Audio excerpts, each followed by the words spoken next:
This is at a 30-gallon bow front grow out tank I showed in the last little bit.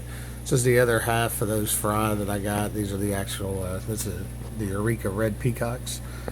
I originally wasn't going to get these guys, but saw a picture of them online, and the males have got some pretty badass colors once they're all mature. So I figured, okay, I'd grab some, hoping to get a male, and I think I have in here probably about 8 or 9 males. That one right there, I believe, is a male.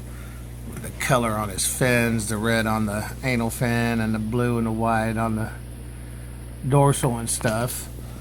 But these guys are probably going to go to auction come November if I can't get rid of some before then. So you can see that this tank and the last one I showed, the other grow out tank, this is one of the only tanks that I got fake shit in.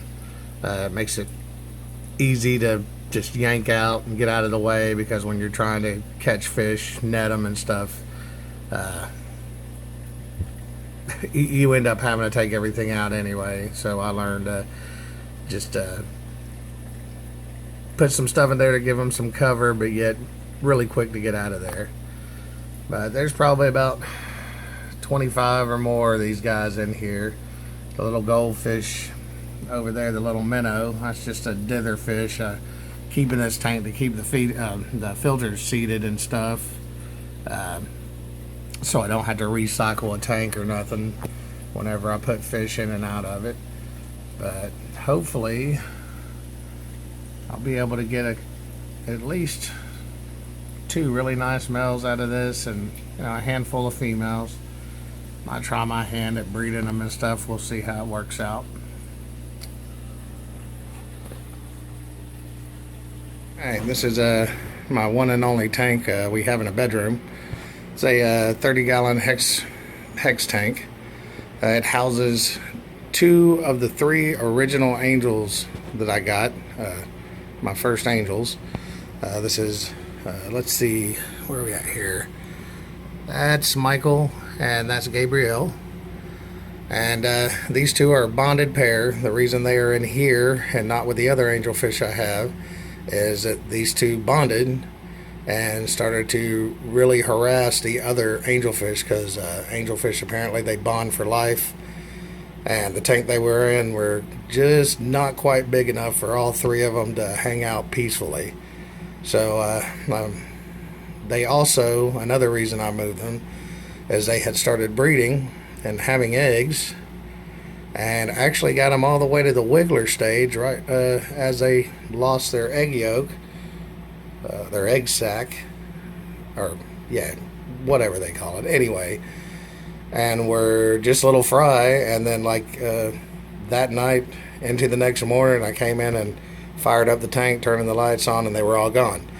So I figure some of the fish in the other tank thought that was a nice midnight snack. But anyway, I moved them in here, gave them a piece of slate and a Anubias that has some decent sized leaves on it to give them a place to lay the eggs. And we're going to see if maybe we get a better result this go round, now that it's just them in the tank and nothing else will eat them. Though it's very possible that they may eat them. I mean, fish have got to learn, just like anything, how to raise their young. And sometimes at the beginning, they either end up not fertilizing them, or the male not fertilizing them, or they end up eating the eggs or the young once they've hatched.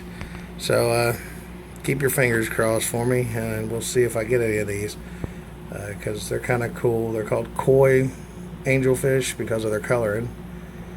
And the other one I have is a black marbled one, so it's not surprising that these 2 are the ones that matched up, and the other one's a big male too. But we'll move on into the living room. Alright, this is another tank in the living room. This is my 60-gallon. Though that 55 South American in the back in Lori's room was the first tank I ever got. This has actually been my longest up and running tank. This thing's been running for about 1.5 years now.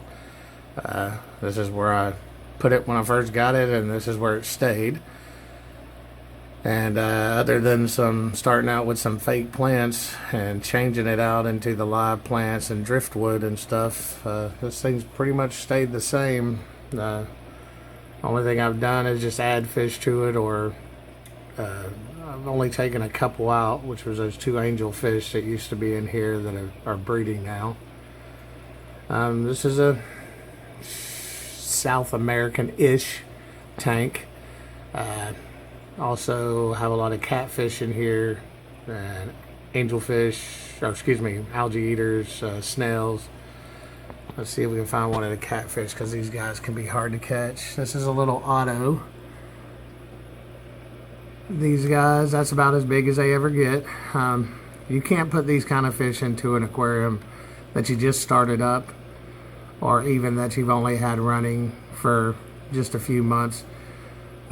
They eat on one of the things that keep them healthy is a certain kind of algae that you have to wait to start growing on your shit, which will grow on these plants and on the walls of your aquarium, or these little guys will die. I have found that out the hard way. I lost like 4 of them. I tried putting them in earlier. I didn't realize that they had to have, that certain kind of algae, and I ended up killing all of them. So after I got it planted and it had been running for about a year, I finally put these guys in there. But they're cool looking little fish, as long as they're thick like that, that means they're happy because they're getting fed. Let's see, I also have some sunburst platies, Mickey Mouse platy there. And then I don't see the red wag platies, but I have some of them as well. The guy with the stripes there that just went behind the log, that was a zebra danio. It's my other angelfish, that's Lucifer. Here's one of the original 3 angelfish I got. He hangs out underneath here. It's dark on this side because of all the duckweed I have up here. That plant is more like a plague. It started off as like just a small palm full of duckweed, and it's grown to all that. Luckily, I have a floating piece of driftwood that keeps it contained in this corner, because otherwise it would be all up in my filter and everywhere else. I mean, I still have some floating on the surface there, but it'll eventually get caught up in here. It's a lot better than it was. It was looking like it was raining leaves in here for a while. Let's see what else we can find. I have some black mollies for these guys. That's a Dalmatian molly. That's a male. He's actually been breeding with the females there. I got 2 of the females. And Lucifer's figured out that the fry, one of the places they hide is up under here, and he spends most of his time up underneath there looking up, looking for a free snack. Let's see. I got the black skirt tetras for these guys. And not really well seen, but in the back there is a albino Cory cat, and then I have some peppered ones as well in here. I've got probably about 9 or 10 of those guys in here. I'm trying to figure out what that is wiggling back in here, but of course with the plants you can't see. I'm going to splice in a little video when I feed these guys. It'll be a better chance to see everything in here, because everything comes out at feeding time pretty much. And a lot of these fish are nocturnal. I believe that in there is a bristlenose Placo, but I've got a handful of those in there as well, including a female I'm going to put in that South American in the back with that big male, hoping to try to get them to breed. Come on out, come on, come on, don't be shy. But anyway, yeah, I'm going to try to see if I can't get them to breed some. But like I said, I'll splice some things to get the rest of the stuff in here. Got a few nearite snails. Those guys are algae eaters extraordinaire. So Got a handful of them in here. Hey, there's one of the peppered Cory cats, fat little ones. That's a female. Females are a lot fatter, stouter than the males. The males are really tiny, really small. But anyway, that's my 60.